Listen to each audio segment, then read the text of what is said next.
Doutora Simone Neves, doutor Marcos Lopes Heleno, nosso grande diretor jurídico da UPRJ. Estamos aqui para mais um episódio do Pod Idoso, Vozes da Velhice. Ei, você que está em casa e nos acompanha aqui, ó, seja muito bem-vindo, seja muito bem-vinda, né, doutor Marcos? Com certeza. Estamos aqui nesse espaço maravilhoso da UPRJ, onde a vivência se transforma em protagonismo todos os dias em cada episódio. Aqui, ó, você encontra relatos inspiradores de longevidade, reflexões essenciais de envelhecimento, institucionalização, cuidado e garantia dos direitos, né, doutor Marcos, da pessoa idosa. Então, aproveita aqui, vem fazer parte do nosso canal, se inscreve lá no YouTube, ativa aquele sininho, ó, acompanhe cada conteúdo em primeira mão. E ó, não esquece que a gente também tá no Spotify e que tem muito conteúdo para você ouvir quando e onde quiser. Siga lá nossas redes sociais, deixa lá os comentários, compartilha com quem também precisa dessa conversa. Sua interação fortalece cada vez mais e faz a diferença para nós. E é claro, não podemos esquecer dos nossos patrocinadores. Sem eles não seria possível o Pod Idoso acontecer. Farm Idoso, Odontocênio, Missão em Saúde, Fonoaudiologia, Sistema Clean e, é claro, a UPRJ. Vocês fazem cada vez nossos episódios especiais. E hoje temos também o lanchinho especial da Pituchinha Confeitaria, que traz aqueles doces maravilhosos e salgadinhos para os nossos convidados que são especiais.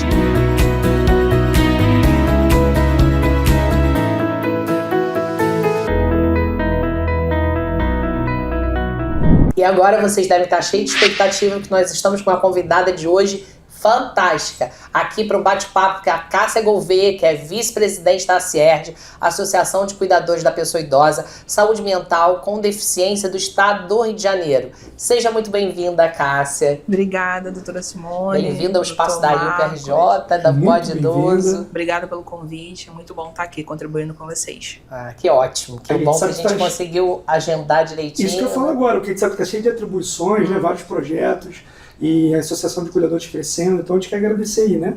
A gente está com uma agenda bem cheia, mas graças a Deus a gente está conseguindo aí dar conta de tudo. Eu estou agora na vice-presidência junto com a Ana Gilda Soares, né, que é a nossa liderança enquanto a CIERD, e a gente está aí distribuindo e organizando os compromissos para que não fique sobrecarregado para ninguém, que sobrecarga a gente se entende bem, né, enquanto categoria, enquanto associação de cuidadores. Sim, é verdade. Cássia, diz aqui pra gente que, assim, com certeza o público que nos ouve é um público bem interessado, né, em cuidados da pessoa idosa, e os cuidadores, né, fazem esse papel assim, de forma bastante importante, tanto em domicílio, né, nas residências, como nas instituições de longa permanência.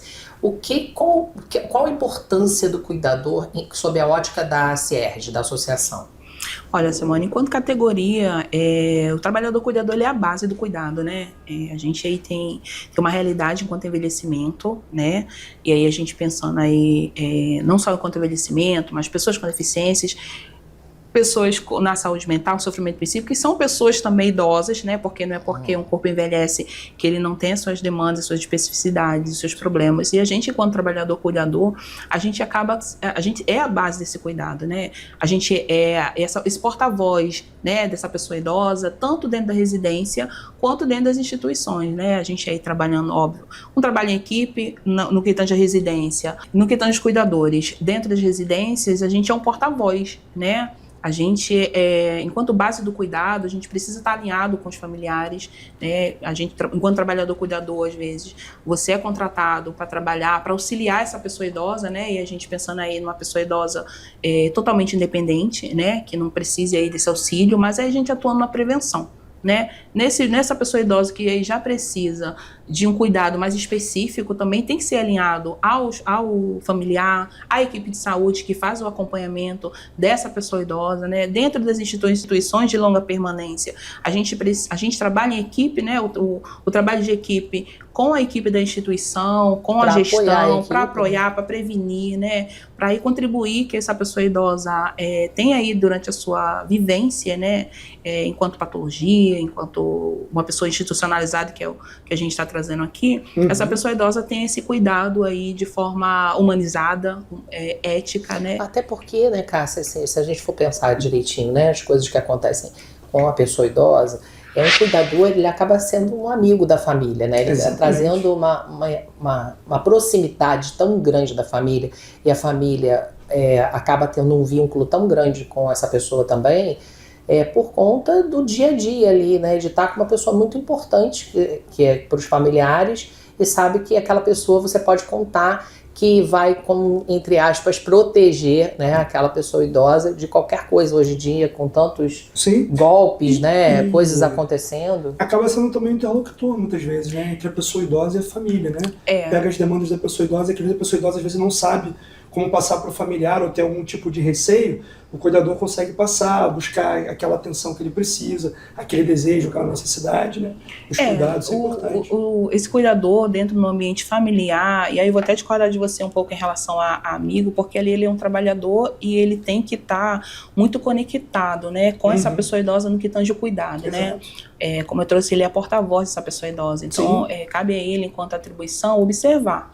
Claro. Olha, essa pessoa idosa que eu estou cuidando vem aí apresentando, por exemplo, um quadro depressivo, né? Vem apresentando aí uma instabilidade física. Essa pessoa idosa que gostava de sair não gosta mais. Essa pessoa idosa está mais reclusa, né? Então, o cuidador, ele é o porta-voz, né? Ele precisa aí reportar tanto os familiares quanto os profissionais do estado tanto físico e psicológico dessa pessoa idosa continuamente, né? Perfeito. É um cuidado bem centrado, né? Tem que ser um cuidado muito centrado nas demandas, na especificidade, no contexto familiar também, né? individualizado.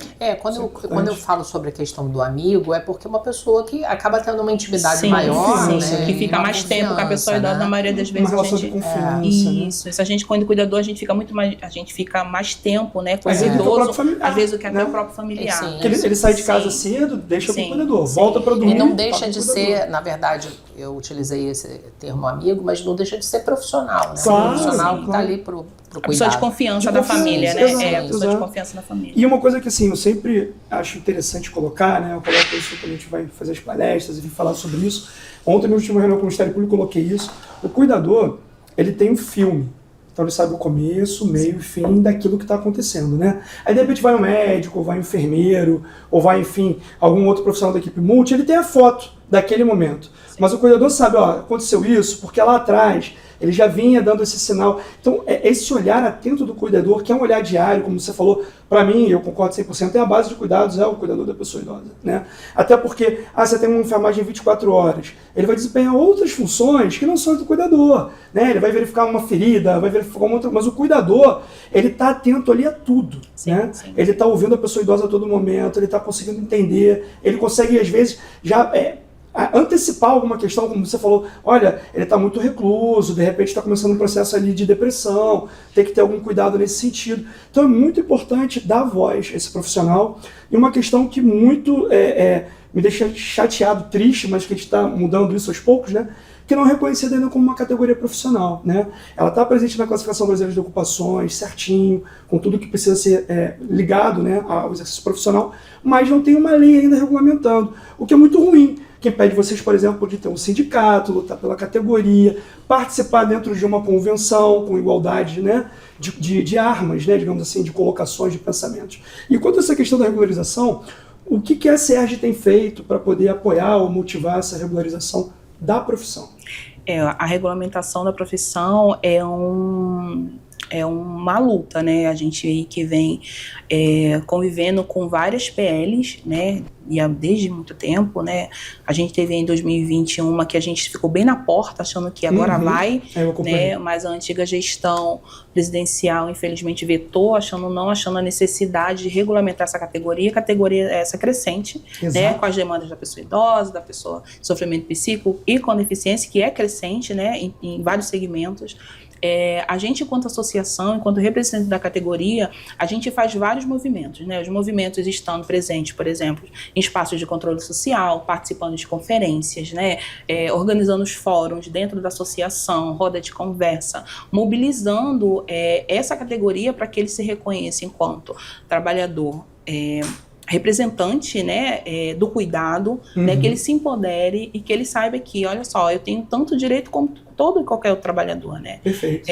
E o que a gente enfrenta, você mesmo, né, é uma das pessoas que a gente vem conversando, as violações, né? Que quando essa PL, eles constroem uma proposta, né, em cima do cuidado, são pessoas que falam sobre cuidado sem saber, Exato, né? não E aí, vivenciam isso, a né? gente, enquanto categoria, a gente não participou, por exemplo, dessa última agora, o próprio cuidador, porque ninguém melhor para propor, né, propostas, pessoas que atuam ali no dia a dia, né? E isso, infelizmente, não acontece. Mas os movimentos estão sendo feitos, inclusive a gente, na última agora, a gente construiu uma carta de repúdio, justamente essa PL, diante de um fórum, né? A gente fez uma live com o conselho, por exemplo, do CEDEP e do CONDEP, onde a professora Sandra esteve presente, para além disso, de outras associações de outros estados, para que a gente consiga aí estar intervindo de alguma forma e a gente consiga construir propostas baseadas em pessoas que vivem o cuidado, né? Que atuam com o cuidado, que são a categoria de cuidadores. Sim, E na ideia da associação, é assim, o que vocês podem sugerir para condições mais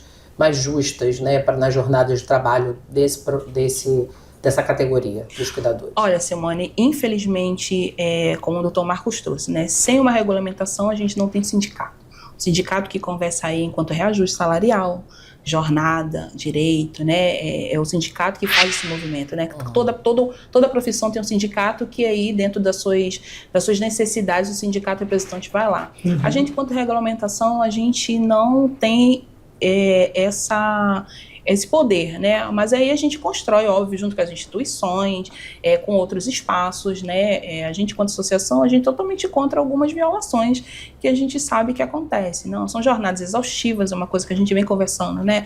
Essa jornada exaustiva do trabalho do cuidador, por exemplo, que trabalha um 12x36, mas ele tem uma demanda em casa também, esse trabalhador, ele passa 3 horas dentro de uma condução, chega no trabalho cansado, aí tem que fazer 12 horas, aí depois tem que voltar para... Enfim, é uma jornada que, assim, acaba adoecendo, né? Para além disso, em alguns espaços de residência tem a sobrecarga, né? Porque, como o Dr. Marcos trouxe, o trabalhador cuidador, ele está na CBO, né? 516210, né? Que é o cuidador da pessoa idosa, e o 20 é o cuidador da saúde.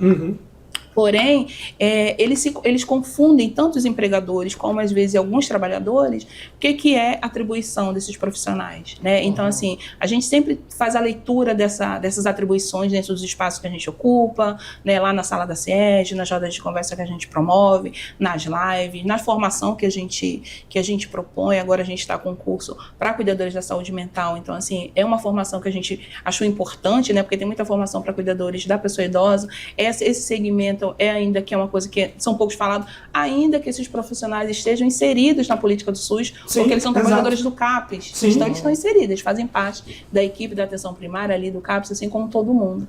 Então, assim, esse reconhecimento que a gente tenta aí, um reconhecimento social mesmo, né, da sociedade conseguir enxergar, olha só, eu tenho uma categoria que é uma urgência, né, de acordo com as demandas que a gente vem vivenciando enquanto envelhecimento, enquanto pessoa com deficiência, saúde mental, e a gente precisa, de alguma forma, regulamentar, dar voz a essas pessoas, regulamentar para a gente conseguir criar condições melhores de trabalho. Né? Porque um profissional com uma jornada de trabalho confortável, né? Porque todo mundo aqui trabalha e nenhuma jornada é confortável.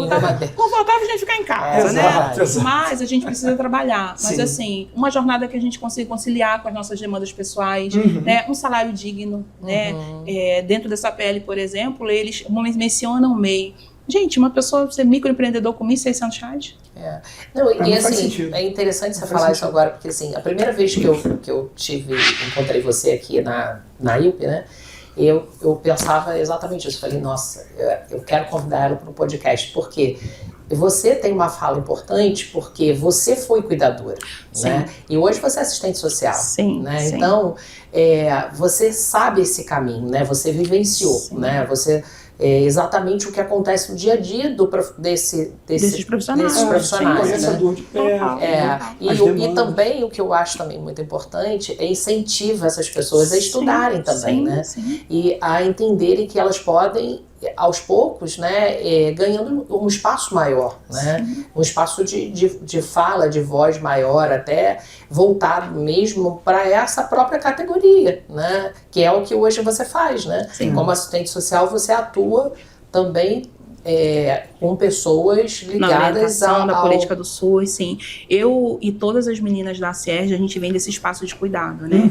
Eu trabalhei como cuidadora de idosos por 15 anos. Ana também veio.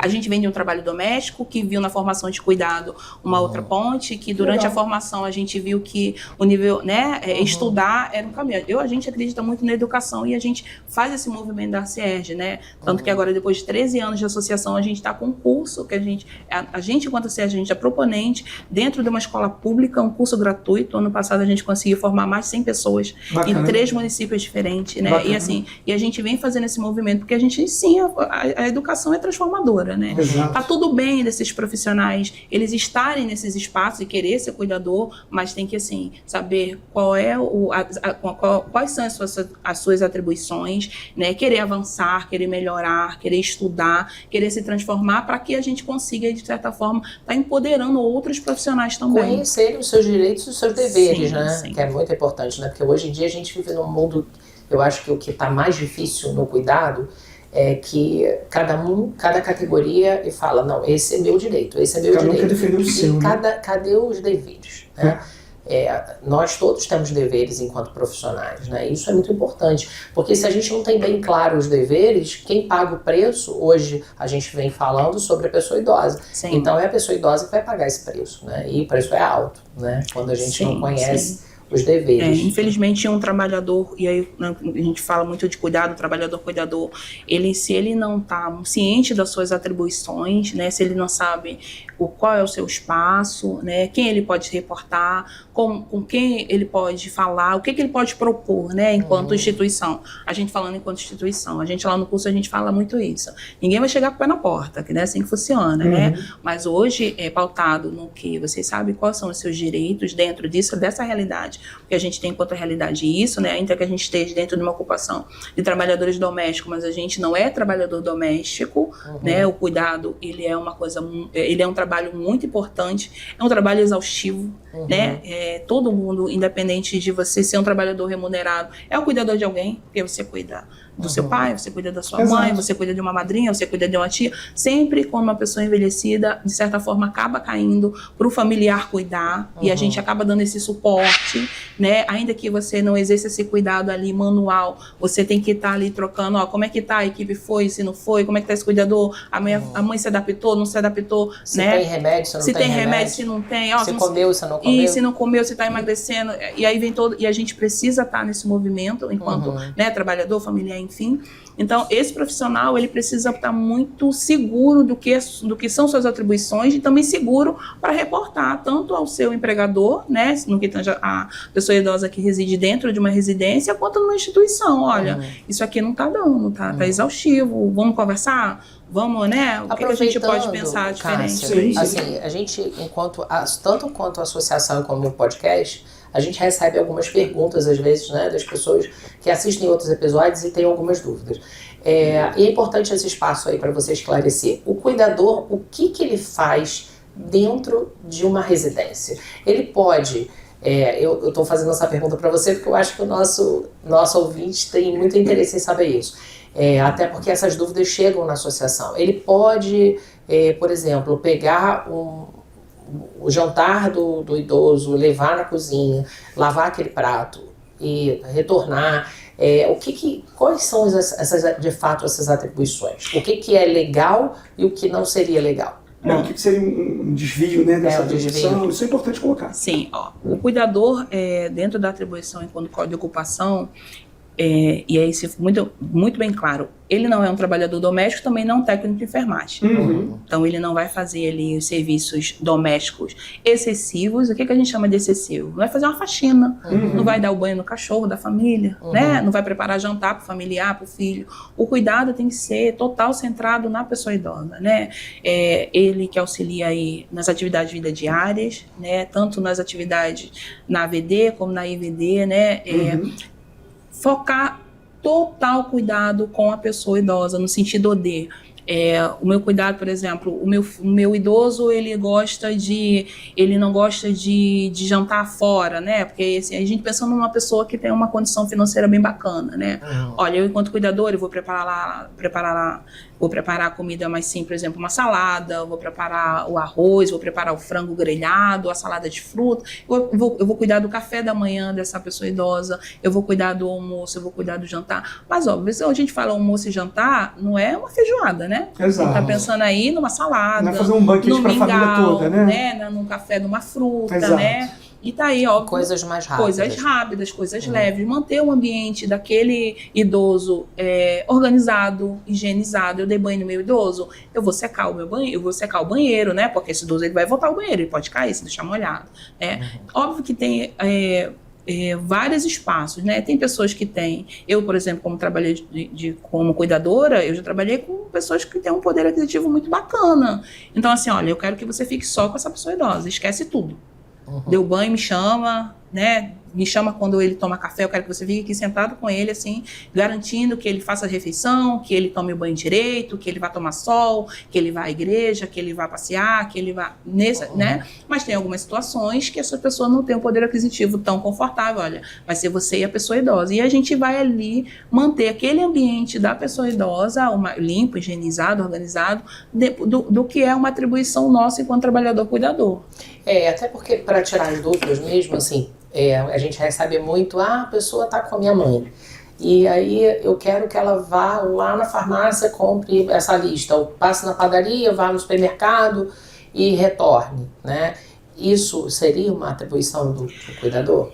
Não seria, porque esse trabalhador, ele foi contratado para ficar com o idoso. Exatamente. Ele vai deixar o idoso. Ele vai deixar o idoso, aí vai deixar o idoso com a mãe ou com alguém que não está acompanhando essa rotina dessa pessoa idosa. Tem aquela história do rapidinho, né? Vou pedir para ler só vai rapidinho. É ali que tem uma queda, aí tem um problema. Aí uma outra questão também que acontece muito, a gente recebe aqui, mas é porque eu tenho um netinho em que o cuidador é minha cuidadora, mas ele chegou da escola e aí a minha filha pediu para dar uma olhadinha no netinho junto, né?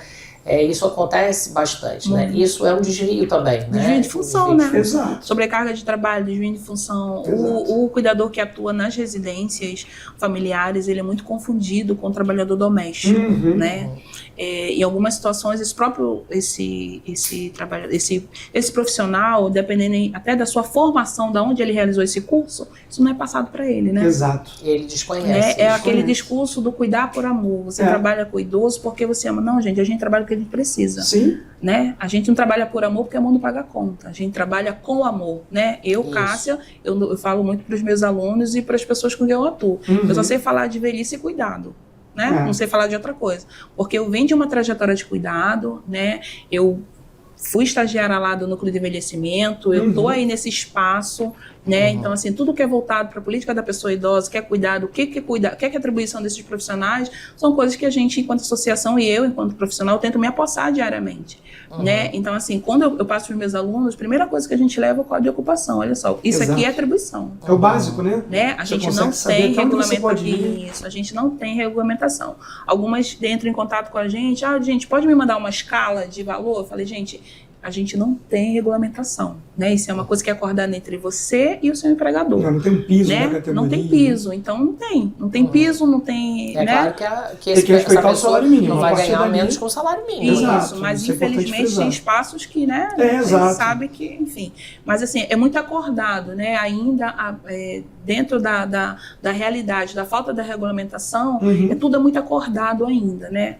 Vai muito do bom senso qual é da pessoa. A orientação, né, da associação? Por exemplo, chega uma cuidadora, procura vocês e fala, olha, eu quero entender o quanto que eu devo ganhar, o que eu posso cobrar.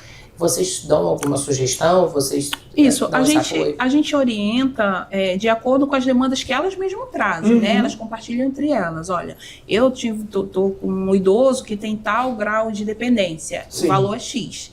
Eu tenho um idoso que é grau X de dependência, o valor é X. Mas aí o valor é X de acordo com a minha jornada, de acordo com o grau de dependência, né? De acordo com o que exige de mim, Enfim, e óbvio que a gente está trazendo sempre a situação, por exemplo, um idoso de grau 3 dentro de uma residência vai precisar de uma equipe de enfermagem. Exato. O cuidador ali vai estar enquanto suporte, né? Mas ele precisa de uma equipe de Vai ter algumas enfermagem. questões, né, de ordem clínica, vai ter que ter uma consulta médica. Isso. Né, Até porque o especialistas. cuidador ele não vai fazer procedimento Não vai invasivo suprir porque não é isso. atribuição dele. Exato, Não é exato. atribuição dele. É muito claro lá dentro do Código de Ocupação o que é atribuição do cuidador, né? Então, assim, é uma coisa que a gente deixa até para os empregadores. Dá uma, antes de contratar, né? Conversa, olha, o que vai ser feito. Quais são as funções, Isso.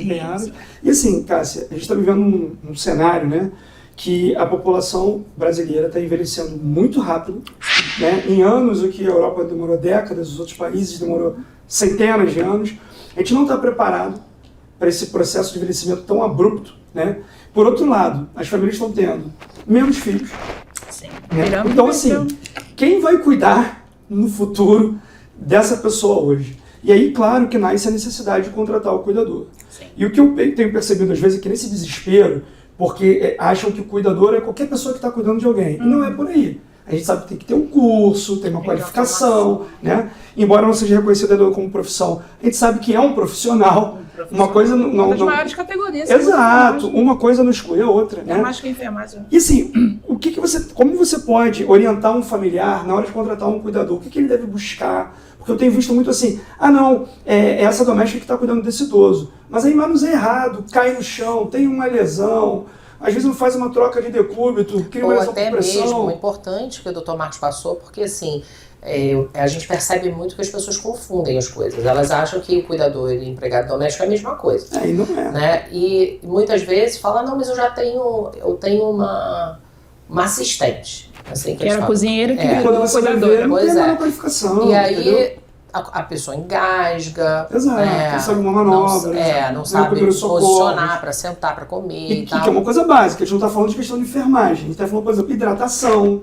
Vou dar um exemplo, uma idosa, ela ingeriu chocolate e maracujá, foi para um hospital. Teve uma diarreia, teve uma desidratação. Né? Então assim, por quê? Porque não soube nem a questão nutricional básica, não pode misturar isso, não é bem por aí. Né? Não, eu acho também que os próprios familiares, eles não têm a noção de que eles precisam contratar uma pessoa que tenha uma qualificação mínima. Né? Por exemplo, esse curso aí que você falou, de uma universidade pública, né? E eu vejo as pessoas assim, mas ela me apresentou um curso online, um curso de não sei quantas horas. E aí eu falei, gente, isso não é curso. Não tem nem manuseio, tato, né? Então assim, o contato com a pessoa. Ou não tem curso nenhum. É uma empregada doméstica que trabalhou muitos anos para aquela família, tem uma confiança muito grande à família, e ele acha que pode cuidar daquela pessoa, entendeu? Tem pessoas que aprendem na prática, né? Eu, antes de trabalhar como cuidadora, eu era técnica de enfermagem. E aí, dentro da minha experiência, eu falei, não, esse cuidado aqui não me vejo tão humanizado como eu gostaria, não. E aí, eu fui procurar, assim, dentro daquela rede que eu criei, né? Um trabalho que eu quero trabalhar com idoso, E aí, tive uma experiência numa ILPI também, bacana, que eu não gostei na época também. E desde então, eu vim trabalhando indicado, uma família indica outra, então assim... O que eu achei muito diferente, porque o cuidado com a enfermagem é um cuidado muito técnico. Né? Você dá banho, você faz o procedimento, você limpa o curativo, você isso, aquilo. Não é esse cuidado que a gente, enquanto cuidador, a gente repara, peraí, Ana fulana, ela ia no culto todo domingo. Por que ela parou de ir? Né? Nossa, ela gostava de sentar, de conversar, ela adorava ouvir as músicas dela, adorava dançar. Por que ela parou? Um técnico de enfermagem, ele não tem esse olhar. Exato. A gente, cuidador, tem, porque é um trabalho, é um cuidador social, né? A gente quer assistir um filme, a gente se apossa realmente da vivência, do contexto familiar dessa pessoa, do contexto de vida, para que a gente consiga aí pensar um plano de cuidado para essa pessoa, né? Foi isso que te motivou aí para a assistência social? Não. Na época, quando eu estava procurando um curso de nível superior para fazer, eu até pensei em fazer enfermagem, só que minha área, eu sempre gostei também de parto, eu pensei em fazer enfermagem obstetrícia, né? Porque eu parei na casa de parto do Rio de Janeiro, aquilo ali me apaixonei, eu adoro o trabalho humanizado, né?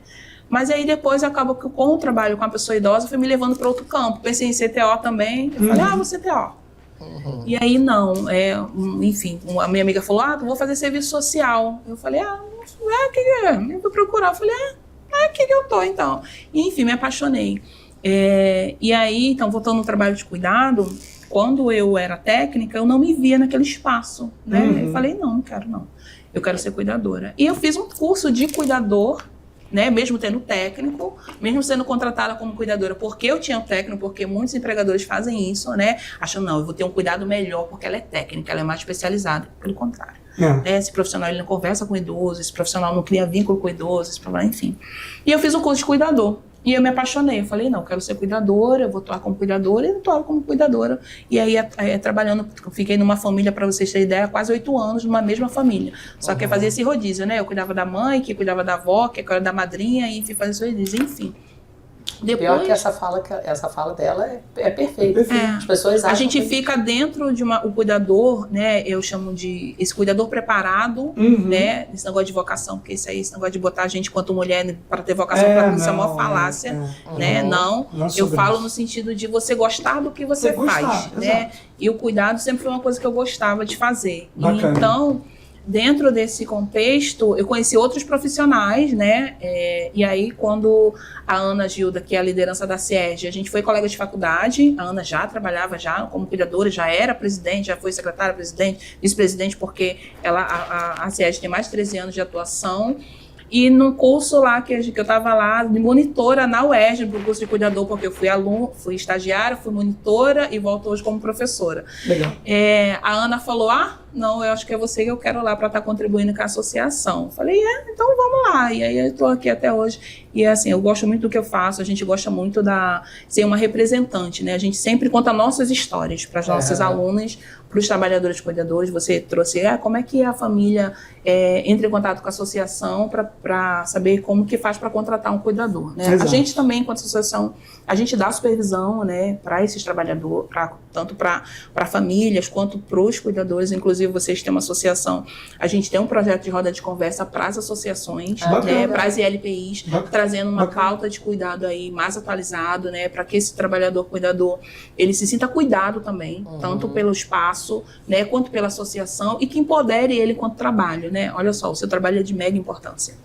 Mas assim, você tem que estar muito bem preparado. Trazer a consciência, né? Isso, você tem que estar sempre muito bem preparado naquilo que você faz, né? E aí é aí que entra o cuidado humanizado e ético, né? A gente tem sempre essa responsabilidade. Que, assim, tem muita coisa ainda, né, para ser construída, cara. Muita coisa. Porque assim, as LPIs hoje, espaços, né, que os cuidadores devem preencher. Falando sobre, para quem nos ouve, a gente fala muito ILPIs, pra gente é muito simples, né? Verdade. Mas são as instituições de longa permanência para idosos, né?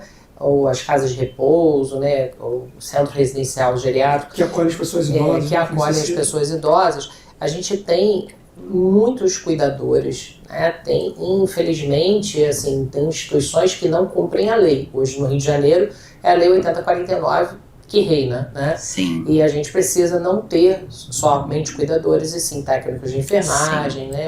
E outros profissionais, inclusive de saúde. Mas o que a gente como a gente conversa muito com os órgãos de fiscalização, um outro lado também acontece muito, né? Profissionais que estão no mercado, estão despreparados, né? Outro dia a gente ouviu de uma fiscal, ela falando que foi fazer uma fiscalização e que a cuidadora, e ela perguntou direto para a cuidadora, né? Cadê a caixinha de higiene do idoso? E aí ela ficou paralisada. Ela falou, eu preciso da caixinha de higiene. Aí ela começou a perceber que tinha alguma coisa acontecendo. Eu quero mais as caixinhas de higiene de todos os idosos. E aí ela entendeu que o idoso escovava o dente, uma escova de dente que era praticamente para 6, 7 idosos. Era por andar, né? Então, a pessoa também que está no local desse, que é um local clandestino, ou um local que não tem uma estrutura de qualidade, de cuidado boa, né? Que é horrível, horrorosa. Se sujeitar a uma coisa dessa, né, e não entender, né, qual é o seu papel, porque você, Cássia, eu tenho certeza que há anos atrás não entraria num papel desse, né, de pegar uma escova de dente e aceitar que aquele idoso, vários idosos escovassem os dentes. Então eu acho que essa construção do cuidado, ela precisa existir, né, e conscientização das pessoas mesmo, que estão empregadas aí nesses locais para não não aceitarem isso. A gente, enquanto profissional da pessoa idosa, né, que acredita na política do Estatuto da Pessoa Idosa, que faz esse trabalho de fiscalização também nos nossos espaços, o cuidado, como eu trouxe, cuidado humanizado e ético, né, para os profissionais, né, esses profissionais que eles têm uma boa formação, e inclusive esse projeto que surgiu dentro dessas demandas trazidas por eles, que a gente pensou, peraí, acho que a gente precisa pensar aí, né, uma coisa para estar contribuindo com esses profissionais e com esse espaço também, né, porque aí uma pessoa trabalha ali muito tempo, 5, 6, 7 anos, né? E aí você fica ali naquela prática robotizada, né? Sem se atualizar, por exemplo, numa demanda, e vou trazer aqui que eu sou ativista de uma pessoa idosa LGBT, por exemplo. Né? Essas instituições não estão preparadas, não têm profissionais capacitados para lidar, por exemplo, com uma mulher idosa trans, com um homem idoso trans, né? Esse cuidado. Como é que esse cuidado? Como é que funciona? Qual é a orientação para essas pessoas? Não tem.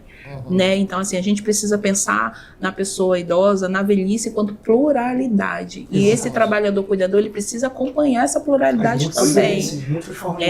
No que você trouxe enquanto espaço precarizado, infelizmente, óbvio que um erro não justifica o outro, mas as pessoas, às vezes, por medo de perder o seu trabalho, acabam se sujeitando a qualquer situação. Principalmente, e aí a gente pensando nesse espaço, essa pessoa, esse trabalhador cuidador que atua nesse lugar, e aí a gente, pelo que você trouxe enquanto exemplo, é uma instituição que não é regularizada, é uma instituição que não é fiscalizada, né? É uma instituição que essa pessoa idosa é violada o tempo todo, e esse trabalhador também. Porque ele vai naturalizando aquela prática, né? E assim, e ele não consegue se ver em outro espaço. Óbvio que você se colocar no lugar do outro é um exercício que a gente, ser humano, tem que fazer todos os dias, né? Peraí, se fosse comigo, eu ia gostar. Mas aí também, por ser a classe menos favorecida dentro desse espaço, porque não tem o mesmo lugar de voz que um enfermeiro, não tem o mesmo lugar de voz que um terapeuta ocupacional, ele vai reclamar para quem? Né? Será que se ele reclamou para a enfermeira, será que ele reclamou para a gestão? Olha só, aí vai falar, olha, se você não quer, você, né? Porque tem um cadastro de reserva aí, tem um exército de reserva de um monte de gente que se sujeita a aceitar qualquer salário realmente porque não tem trabalho para todo mundo, gente. Mas essa questão dos maus tratos, por exemplo, a gente cansa de debater aqui, né, doutor Marcos? Assim, a gente tem canais hoje de denúncia, né, para a pessoa idosa. Agora, para os cuidadores, né, o que a associação hoje, o que vocês aconselham e orientam as pessoas os profissionais que sofrem abusos, né, que estão aí nesses lugares de uma forma precarizada, né? A gente recebe muita demanda de violência, de assédio, né? A gente recebe por e-mail, a gente recebe pelo celular, a gente, às 11 horas da noite, tem um cuidador entrando em contato com a gente, e aí o que eu faço?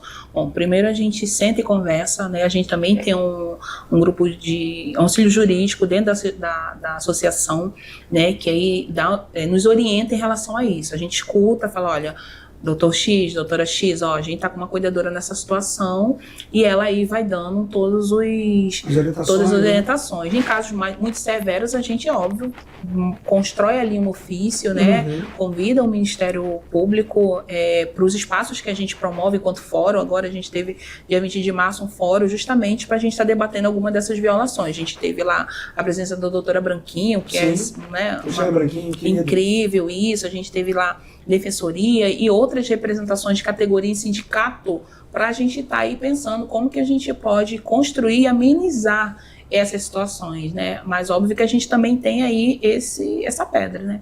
A falta da regulamentação, a falta de um sindicato nos limita demais, né? Porque a gente constrói, a gente realiza tudo dentro do que a gente consegue enquanto associação, enquanto representante de categoria.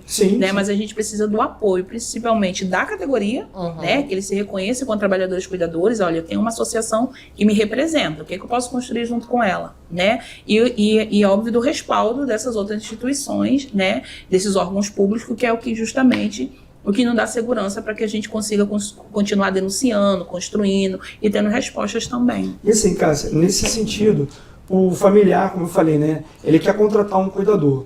O que ele precisa buscar, o que ele precisa ficar atento para que ele consiga ter aquele profissional que de fato é um cuidador. E não aquele que diz, não, eu sou, mas você vai ver, não tem curso nenhum, enfim. Eu acho que todo e qualquer trabalho, a gente passa ali pelo período de experiência, né? A gente, quando recebe, a gente tem um banco de dados, né? Agora, com a demanda do envelhecimento, né? E com todo esse movimento que a associação vem fazendo, a gente pedido diariamente, né? Um banco de dados profissionais. Ó, eu preciso de X profissionais para a instituição, eu preciso de uma pessoa. E aí a gente pergunta, óbvio, a gente faz a supervisão. Como é que é esse idoso? Né, qual é a realidade desse idoso, quais são as necessidades desse idoso, porque a gente tem perfil específico para cada pessoa idosa, né? Sim. A gente tem esse cuidado. E óbvio que assim, um profissional formado, um profissional que tem aí uma experiência, né? São raras as situações que esse profissional, ele não tem uma formação, mas ele tem uma experiência de vivência, porque ele já atuou com 1, 2, 3, 4 pessoas idosas em diferentes contextos, e acaba que com a rotina, com a prática, né? Inclusive esses profissionais que voltam para a sala de aula, não, eu quero fazer o curso de cuidador, porque eu trabalhei com idoso com Alzheimer, mas tinha uma personalidade X. E aí, quando eu fui trabalhar com o Alzheimer, poxa, ele tinha a mesma coisa, mas é diferente. Então, e aí a gente faz esse trabalho de incentivo, né, enquanto formação. Então, né, o tempo todo. A CERJ consegue disponibilizar para a IPE, por exemplo, Sim. uma listagem de Sim. cuidadores? A gente tem um banco de cuidadores, óbvio que essas pessoas indicadas são associados nossos, né? São companheiros e companheiras que estão ali, que contribuem com a gente diariamente, né? Tanto nas nossas discussões, rodas de conversa. A gente tem uma sala ali no Nício da Silveira, não sei se você conhece, Engenho, né? Essa sala aí que a gente mantém, né? A gente agora... Em maio, a gente vai voltar com os atendimentos, porque a gente realmente ficou muito enrolado o ano passado com a formação, que as 2 turmas aconteceram no mesmo período, então a gente teve que se dividir. A Ana teve aí uma agenda, enquanto presidente, muito apertada, porque a gente também conseguiu entrar, né, na Política Nacional de Cuidado. A gente está também construindo, né, a partir da nossa experiência. A gente, enquanto associação estadual, conseguiu entrar enquanto nível nacional por todos os movimentos que a gente vem fazendo há 13 anos. Então, assim, isso é muito importante. A gente leva isso para todos os espaços que a gente está, né? A gente é uma categoria muito forte, a gente é uma categoria necessária, mas a gente precisa estar unido de forma coletiva e falando todo mundo a mesma voz, né? Para poder a gente poder dar essa resposta, né? Para essa pessoa que precisa de cuidar. Você vê esse espaço que a gente está tendo na Lei 8049, né? Que é pelo presidente da Comissão da Pessoa Idosa, né? Que é o deputado Buni. É um espaço muito interessante, né? De debate, a gente troca muito. Troca de muitas categorias. De entender qual é a realidade, porque assim, é o que eu falo, né? Claro que a gente sempre quer garantir a máxima qualidade de cuidado. Só que o cuidado tem que ser possível. Não pode ser algo que você vai colocar a tua precificação lá em cima, que você vai elitizar o cuidado, e também você não pode colocar um cuidado lá embaixo, senão você precariza o cuidado. E isso é uma coisa muito sensível. Então tem que ter um olhar sensível, razoável, atento, né, de flexibilizar, de entender as demandas. Então, assim, a gente fez questão da CERJ participar, a gente fez questão de trocar ideias, né, como quando a gente foi lá em Brasília para ver esse PL, que não era esse, né, enfim, era um outro. Era um outro. Diga-se de passagem, era outro PL. Estão sempre colocando um PL. Mandei para você na hora, cara, esse aqui é o PL, então eu queria fazer essa alteração, o que você acha e tal, porque não tem tempo, vai pautar agora. E a gente também foi pego de surpresa com isso, né. Então até é importante colocar o seguinte, que a sociedade civil que está vendo a gente, né, é muito importante apoiar esses projetos de lei, né, claro, modificando naquilo que tem que ser modificado, mas que tem que ser regulamentada essa categoria e que converse com as associações que representam a categoria. Porque, ao meu ver, e a gente conhece as demandas. Porque, ao meu ver, você tira até a democratização do processo. Sim. Porque sou eu legislando sobre algo que eu não vivo. Como a gente colocou aqui, você como representante da classe, da categoria, você sabe as dores, como a gente sabe as dores do gestor, das instituições. E isso é muito importante ser ouvido pelo poder público, porque quando você tem um projeto de lei, é para você resolver um problema social. É para isso que existe, para resolver um problema social, regulamentar, né, criar direitos onde não tem. E aí, como é que você vai fazer isso sem um olhar da categoria? Né, sem saber quais são as necessidades. Então, vou dar um exemplo. Às vezes você coloca na lei que se tiver um antecedente criminal não pode trabalhar, mas isso é justamente injusto. Porque eu posso ter cometido um crime 30 anos atrás, hoje eu sou um excelente cuidador e não vou poder trabalhar, porque onde está o direito ao perdão, a uma mudança de vida? Enfim, você vai criminalizar a pessoa o resto da vida dela. E para além disso, né, doutor Marcos, o curso de formação para cuidadores, a gente pensando enquanto perspectiva do envelhecimento, é uma realidade. Inclusive uma realidade no cárcere. Sim, perfeito. Então, se essas pessoas, né, pensando numa ressocialização aqui fora, faz um curso de formação lá dentro, vem com a expectativa de trabalho aqui fora, e esse trabalho não acontece porque essa pessoa tem lá uma passagem e que nem se sabe qual foi o crime que essa pessoa cometeu. Exato. Isso é você criminalizar uma pessoa, criminalizar uma sociedade. E a gente sabe também que essa criminalização ela tem cor, né? A gente infelizmente sabe, né? Exato. O racismo, a gente vive um racismo estrutural, onde as pessoas escolhem ainda, né, as pessoas por cor, medindo a capacidade dessa pessoa por cor, né? A gente vive muito uma dessas violações dentro da associação, né? A associação é uma das demandas que a gente recebe demais. Olha, não me contratou porque eu morava em tal lugar por causa da minha cor. E é muito visível com a linguagem que esse empregador, que esse lugar traz, né? Aí você imagina, para além disso, essa pessoa ter lá uma passagem que nem se sabe, você bateu com o carro, você brigou com a vizinha, tua galinha morreu, teu cachorro, enfim, né? E para além disso, são propostas que não conversam com essa categoria, gente. Né? Incentivando um microempreendedor para uma pessoa que ganha R$1.600, R$1.700, gente, trabalhador, e aí a gente está falando enquanto categoria de necessidade, essa pessoa tem que ter CLT, tem que ter garantia, tem que ter horário para entrar, tem que ter horário para sair, tem que ter salário, FGTS, tudo pago, né? Até para você se sentir seguro, claro. Né? E não só seguro, te motivar enquanto profissional. Claro. Seus direitos garantidos. Seus direitos garantidos. Então, quando você coloca MEI, a gente aliena uma categoria, e a gente falando de uma categoria, por exemplo, e eu vou trazer um exemplo, que eu fui convidada para um espaço social lá na região onde eu moro, falou assim, olha, estamos procurando uma professora para os cuidadores de idosos. Falei, tá. Aí fui lá numa entrevista, aí essa pessoa, falei, tá, e que é a equipe? O plano de curso, a equipe? Ela falou, não tem plano de curso, a equipe? Não tem. Eu falei, quer dizer, quantas horas tem o curso? O curso tem 100 horas. O curso tem estágio? Não tem não. Aqui a gente cria, o discurso foi aqui, a gente cria vencedores. Porque os trabalhadores, porque hoje o cuidador, ele pode ganhar de 6 a 7 mil reais. Eu falei, onde? Nossa, que surreal. Que aí eu volto pro cuidado. Totalmente fora da realidade. Falei, onde?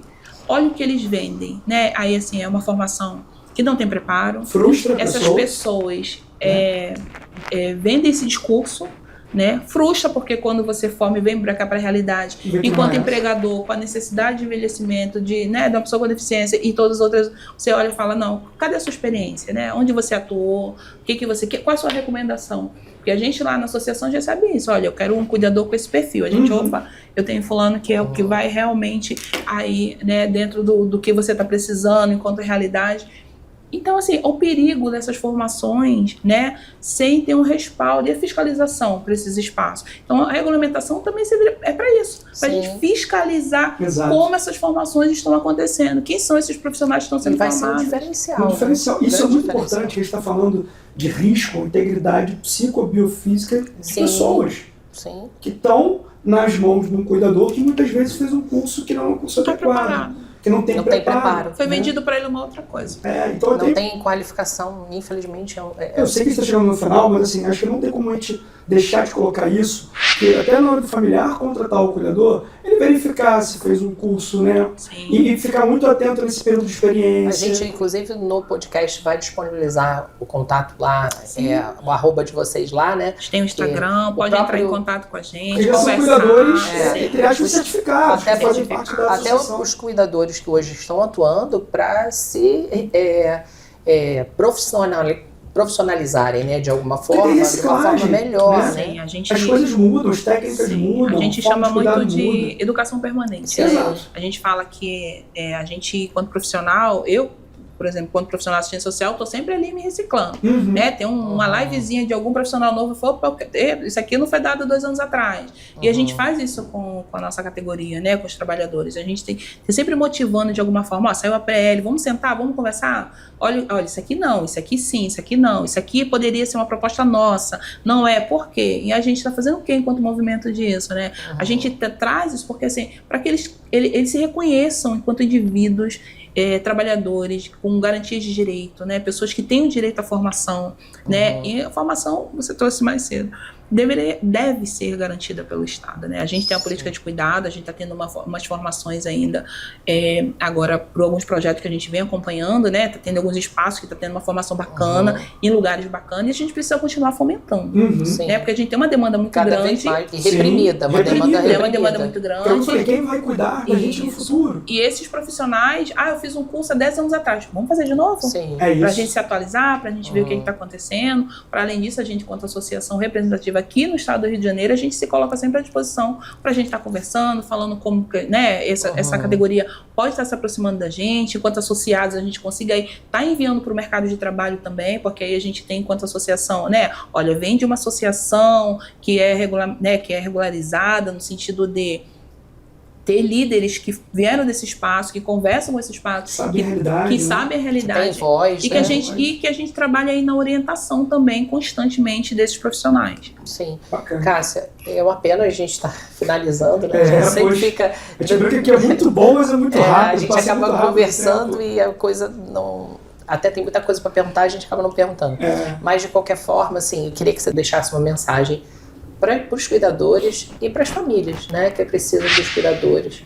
E dizer para você que a gente da associação aqui, que é uma parceria com vocês aí, porque a gente precisa, né, as LPIs, muitas, né, contratam todos esses profissionais. Né? Tem cuidador de cá, tem cuidador de cá, tem cuidador de cá. Então, se você já tem um cadastro... Sim.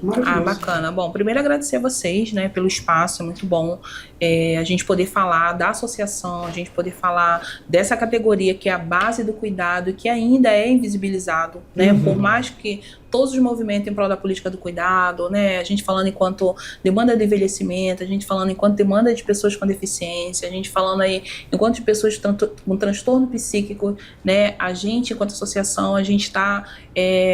não só representando, né? A gente está sempre levantando essa bandeira de que, olha só, a gente está aqui pronto, né, para conversar com as instituições, a gente tem pensando diariamente projetos que a gente possa contribuir para esses espaços, né, porque eu acho bacana enquanto espaço também você pensar, nossa, eu tenho uma equipe que eu posso ficar tranquila em relação a isso, que a minha equipe conversa, que esse trabalhador, ele está confortável, né, no caso, no que tange as famílias, né, a gente, enquanto associação, tem um banco de dados, pode conversar com a gente tem lá o nosso Instagram, pode me chamar a Ana Gilda, também a gente tem uma diretoria aí jovem, cheia de gás, que foram ex-alunos nossos, que conseguiram, através da formação, outros espaços de trabalho, falou, não, eu quero me apossar também, eu quero também transformar, contribuir com a formação e com a vivência de outras pessoas como vocês, né? Então, assim, deixar uma mensagem tanto para a família quanto para os cuidadores, para as famílias, né? Procure sempre pesquisar quem é esse profissional, né? Quem é esse profissional? Óbvio que é hoje através de associações, também a gente tem um banco aí da UNAT, que também é um lugar de formação bacana, né? E para os cuidadores que eles se empoderem, né? Se qualifiquem, né? Eu não gosto de usar muito a palavra qualificação, porque, né, o contrário é desqualificado. Mas eu acho que de desenvolvimento, procurar estar sempre em desenvolvimento profissional, se atualizando, se aproximando de categorias, de espaços, de coletivos que falem sobre cuidado, né? Eu acho que nada melhor do que a gente melhorar a nossa prática, a gente não só praticando o novo, né? E aí tá se atualizando constantemente, se apossando, né, do que é nosso, né? Que é o nosso trabalho é cuidado. E cuidar, para isso, você precisa estar sempre pautado no cuidado humanizado e ético o tempo todo. Mas um trabalho de cuidado de humanizado e ético, você precisa estar muito bem preparado para isso. Perfeito. Nossa, que conversa boa, né? Muito bom. Eu sou apaixonada pelo cuidado, então você falou do cuidado o tempo inteiro. Pois é. E eu queria ter falado em cuidador de cuidados paliativos, mas a gente vai ter uma segunda roda. Vamos fazer parte 2. Vai ter a parte 2. Trouxe aqui dos nossos patrocinadores aí para você, nosso livro. Obrigada, aí para você quero né? muito. Obrigada. E assim, dizer para você, Cássia, que foi fantástico, assim, a gente precisava dessa fala. E assim, parabéns mesmo pelo teu trabalho, né? Pode ter certeza que nós somos fãs aí do trabalho que vocês fazem. E assim, essa proximidade também dos gestores, né? Porque de alguma forma a gente representa os gestores, eu acho muito importante, até para não ter essa barreira de o gestor, que é um trabalho escravo, um trabalho que exija mais do que o profissional teria que oferecer. Então, longe da gente, isso não condiz com a ILP, né, com os gestores que são associados nossos. E a gente precisa de vocês e quer estar junto com vocês, com certeza. Essa é a ideia, né? Que a gente consiga sempre estar trocando, conversando, né? Vocês, a gente também, enquanto associação, a gente nos coloca à disposição, né? Vocês aí que precisam estar sempre contratando, né? Esses profissionais. Não só para isso, né? Quiser conversar sobre a nossa roda de conversa, sobre o nosso projeto. Vamos sim. Ó, tem uma galera Muito que a gente importante. precisa estar atualizando e aí pode contar com a gente também. Se aproximem também da gente também, eu acho que é isso, né? Para que a gente consiga construir realmente um cuidado coletivo e acessível tanto para o trabalhador, que é a base desse cuidado, quanto para a pessoa idosa que precisa desse cuidado. Cássia, muito obrigada por esse espaço aí de fala e parabéns mais uma vez. A IUP está aqui de braços abertos aí para receber aí a CIERJ. Obrigada, doutora Simone, obrigada, doutor Marcos, vocês aí que a gente tem construído, né? A partir muita coisa. Isso, a gente tem conversado, tem construído. A gente, quanto Associação dos Cuidadores, também nos coloca à disposição, né? Para vocês, a gente conversar, tá sempre trocando, e é isso, né? Que o cuidado é coletivo, né? E precisa ser coletivo. Obrigado. Obrigada a vocês. A honra foi toda nossa. Encerramos o episódio de hoje reforçando que cuidar vai além de uma tarefa simples. Exige empatia, responsabilidade e segurança. Cuidar não é apenas um trabalho, é saber amar o próximo, sustentar a dignidade humana todos os dias, em casa ou na ILPI. E o futuro dos cuidadores começa agora, com a valorização do cuidado, do respeito de quem cuida e dar voz a essas pessoas todos os dias. E você, que nos ouviu até aqui, fica o convite, compartilhe esse episódio, espalhe essa conversa maravilhosa por aí, ó, e até o próximo episódio.